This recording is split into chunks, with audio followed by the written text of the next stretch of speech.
माध्यमिक विद्यालय की छात्रा आज आप सबके समक्ष महिला सशक्तिकरण व महिला आरक्षण के ऊपर अपने विचार व्यक्त करना चाहती हूँ।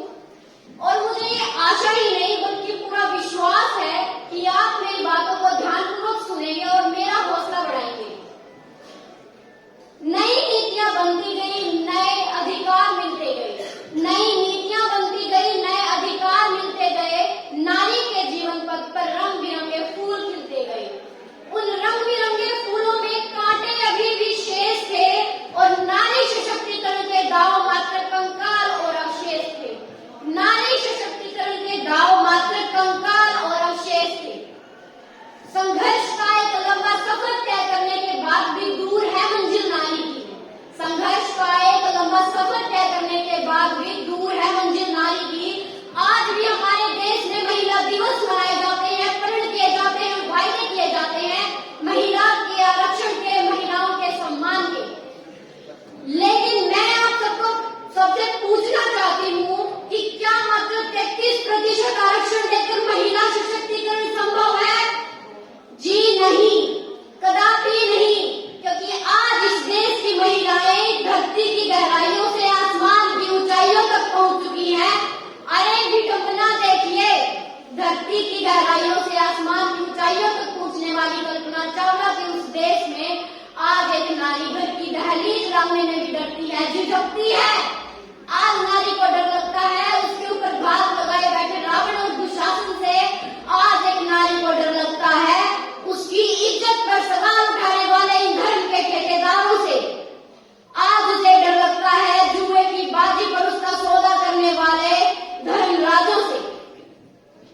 मैं आप सबसे, आज नारी को डर लगता है जुए की बाजी पर उसका सौदा करने वाले धर्म के ठेकेदारों से, और आज एक नारी को डर लगता है उसकी पवित्रता पर सवाल उठाने वाले इन समाज के ठेकेदारों से। गांधी जी ने भी कहा था कि मैं भारत को सही मायने में स्वतंत्र उसी दिन मानूंगा जिस दिन इस देश की नारी आधी रात को भी घर से सुरक्षित बाहर निकल सकेगी। लेकिन विडंबना देखिए, आज इस देश की नारी रात के उजाले में, रात के अंधेरे में तो क्या दिन के उजाले में भी सुरक्षित नहीं है। अरे साहब, आप दिन के उजाले को तो छोड़िए, आज इस देश की नारी माँ के गर्भ में सुरक्षित नहीं है। न शिक्षा, न राजनीति, न नौकरी के संदर्भ में नारी को यदि आरक्षण दो तो दो माँ के गर्भ में।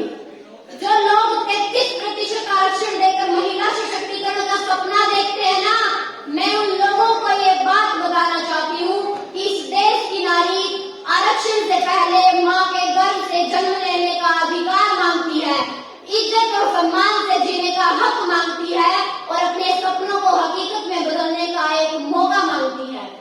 और यदि ऐसा हो गया तो महिलाओं के लिए 33% आरक्षण की जरूरत ही नहीं रह जाएगी, क्योंकि इस देश की नारियों में, इस देश की बेटी में इतनी क्षमता, इतनी काबिलियत, इतनी ताकत है कि उसे अपने सपनों को हकीकत में बदलने के लिए किसी आरक्षण रूपी बैसाखी का सहारा नहीं चाहिए।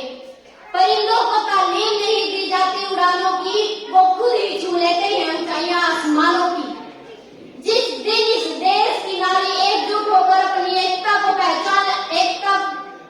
एकजुट होकर अपनी ताकत को पहचान लेगी, उस दिन इस देश की नारी को कोई द्रौपदी बनकर किसी श्री कृष्ण के भरोसे नहीं रहना पड़ेगा, बल्कि दुर्गा बनकर वह खुद ही उन सब रावण और दुशासन रूपी पापियों का संहार कर सकेगी।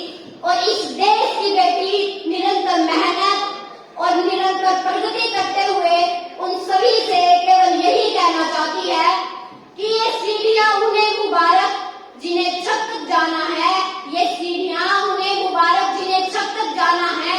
हम तो आसमां की आरज़ू रखते हैं, हमें तो अपना रास्ता खुद ही बनाना है। हम तो आसमां की आरज़ू रखते हैं, हमें तो अपना रास्ता खुद ही बनाना है।